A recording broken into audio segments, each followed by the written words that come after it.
asking, yeah, let's do it. Okay, gun laws in Obamacare. Let's do it.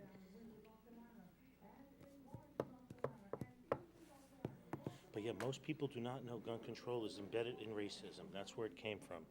I think we should talk a little bit more about that. Talk about it.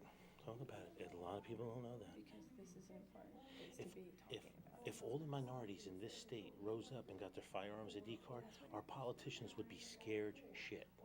Okay? Scared shit. Because the criminals can't get a firearms ID card. No, black people should be able to vote, should be able to, black on black crime is the highest crime in the city, and they are prevented from protecting us. Correct. The good blacks who were stuck in bad areas. who Like protect themselves. Otis McDonald. Right. He's a Korean War vet trying to survive, and he wants a handgun. And they said no, and he won the right to get it, and he still doesn't have it. What about the guy last week Rahm Emanuel. Ooh. he got pummeled by the cops and he had his permit, he had his gun carrying? I don't know his name. Do you remember? You know the place? I don't know his name, but he was in Philadelphia. Welcome back, everybody. My name is Sue Ann Penna. I'm joined by my guest host, Eddie Malavarca, and Anthony Calandra from Gun for Hire. Anthony, over the break, we were talking about really what the roots of gun control are and where it's embedded. So I think it's important for us to really talk about that a little bit more. Anyone with a minority background, and I'm half Italian, half German. My grandparents came to this country, didn't speak the language. All gun control laws have their roots in racism and discrimination, because it was always, not to pick, but the white blue bloods wanted to create the laws and create a two-tiered system in this country, so that there's the haves and the have-nots. It's much easier to keep someone as a subject than an equal citizen by limiting things that they can do, moving about, owning property, and firearms being the most important one. And a lot of people do not realize that. And again, I talk about Otis McDonald in Chicago as a black man, Korean War vet, decorated, wants a handgun to protect his family. Crime is rampant, and they wouldn't give it to him. Has to go to the U.S. Supreme Court, wins, and they still won't give it to him. And we talk about this all the time at my schools, that if the majority of the minorities in the state of New Jersey were to rise up and get their firearms ID cards and purchase a rifle, a pistol, a shotgun, or not even purchase anything, our politicians would take note. They'd say, oh my God, we have 6 million more people with firearms ID cards. We better start paying attention to these people. But right now, they just get rolled over. Eddie, you made a great point about in the inner city, we have tons of law-abiding citizens that live in the densely populated inner cities that have to every day get up and go to work, and they can't defend themselves or their family. New Jersey, you were talking, Sue Ann, about like stand your ground. Right. New Jersey, we do not have a true castle doctrine. For you people that are listening that do not know this, in New Jersey, if you were in your home and I break into your house and you're home alone and you have a door in your kitchen that egresses to a safe location, you are obligated in New Jersey to retreat out of your own home. If I am stealing your property, you are obligated to hold the door open for me so I can carry your TV and computer out, okay? You can only use deadly force in New Jersey if you are in clear and imminent danger with no safe means of escape. Which who means determines that? which means the bullet is probably already in your body. Right. So a lot of people don't know that. Now, Sue Ann, if you're in your kitchen and there's children or a niece or nephew upstairs and you fear for their life, I cut a path Absolutely. off, then you could use deadly force. But So we have to think about all of this Correct. when someone breaks into our correct, home. I coined a term in New Jersey. We have the run and cower law. Right. Okay, we are supposed to run and cower from the criminals, give them what they want, and run and cower. We're not supposed to stand your ground. Now, there's a lot about the stand your ground. Now, the castle doctrine comes from 12th century English law, where a man's home is his castle. Sorry, ladies, but that's what they said, 900 right, years you can ago. change Man's home is his castle, and if someone violates the sanctity of your home, you could do anything you want to protect that. We don't have that in New Jersey, and most people don't know that it does not exist. We are supposed to run and hide, give them what they want. If you don't have a beware of dog sign and somebody breaks into your home and your dog bites the intruder can take you to court and Yes. will win. Oh, yes, he And will that win. happened to a friend of ours. Yes, it did happen to someone you know. Yes, he got sued. Someone broke into his home. His dog bit him, Now, and he sued. we And have won. like King Mike in New York, Bloomberg. They're Oh, my favorite. yeah, they're trying to use the Trayvon Martin shooting to, as a stand your ground thing. Well, The take a stand, tragedy and use it as an and it opportunity. was a tragedy. Now, stand your ground has nothing to do with what happened in Trayvon Martin. I've gone on the air and TV with my opinion of it. Zimmerman is 1,000% wrong. He is not a sworn police officer. He was a community, patrol officer. He was told by dispatch, do not leave your car, wait for the police to arrive. The second he opened his car door and he pursued Trayvon Martin, everything from that point on is Zimmerman's fault. And he should be held accountable for it. I don't care who punched who attacked who started first, who was fleeing. It has nothing to do with stand your ground. It has nothing to do with any of that crap. Zimmerman should not have gotten out of that car. He did not have police powers or arrest powers, okay? And because of it, a young kid is dead. Whether who attacked who, I don't know, I don't care, but Zimmerman needs to be held accountable for that. But then we have these petty politicians like Bloomberg and Feinstein and Boxer that are holding pro-gun legislation up because of the Trayvon Martin and Stand Your Ground case. But really it falls down to a Zimmerman idiot case, to be quite honest with you. Here's a wannabe cop or whatever he wanted to be, and he's driving around thinking he's in charge with a gun on. Now, it's legal in Florida for him to have a gun, but it's not legal in Florida for him to pursue somebody out of his car at 10 o'clock at night. Right.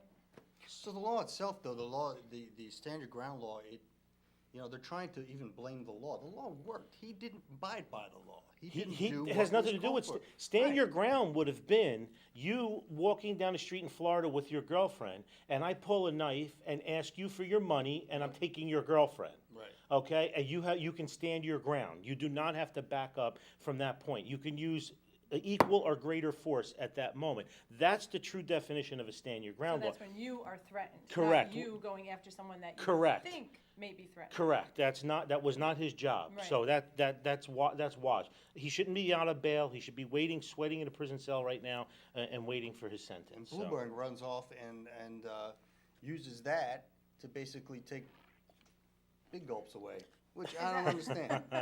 And Well, popcorn box. Right, and as you were saying, Florida does have the concealed carry law. Yes. And here's an interesting statistic: 1.7 million carry permits, but they only had to revoke 167 due to gun crimes committed by permit holders. And most of those gun crimes were petty violations, like going somewhere where they served alcohol.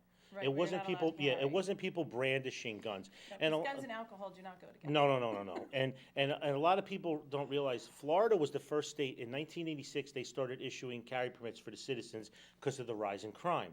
In 1987, they had a very high-profile case. Us old-timers will remember it. Eddie, you won't remember it. But a German couple and their two kids, the couple was slaughtered outside Disney World in a rental car. And when they caught the two Yes. criminals, they said, "Why did you rob them?" And they said, "Well, we knew they didn't have guns because they had a rental car." Right. They were tourists. So in '88, Florida passed national reciprocity that you could live out of state and get a Florida carry permit. So now the bad guys don't know who has a gun. It's a surprise game for them. Wasn't that as it should be? Correct, and it's spread. 31 states have reciprocity with each other now. New Jersey is what we consider a black state. New Jersey and Illinois are two states that there's no handguns allowed for anybody. And we coincidentally have some of the highest crime with Washington, D.C. There's a great book by Gary Kleck that talks about more guns, less crime. That's right. And all the states that have higher gun ownership have lower crime. Let's face it, Eddie, if you and I were criminals, we are not going to go to Delaware and rob a convenience store because all the citizens and all the employees are armed. We're going to go to New Jersey Right. and rob a convenience store because we know they can't shoot back. They have to hide behind the counter. Right. Or we become politicians. Criminals are not stupid. They understand this, okay? Right. There's a town in Georgia, Kennesaw, Georgia. Uh-huh. They passed a city ordinance 6 years ago that every law-abiding citizen has to be armed. They have the lowest crime in the United States. Uh-huh. Kennesaw, Georgia, with a K. You can Google it. Okay. They have We can go signs there. on the highway that says, "Welcome to Kennesaw, Georgia," where every citizen is armed. Eddie, would we stop there and rob a gas station? I don't think so. think not. I don't think so.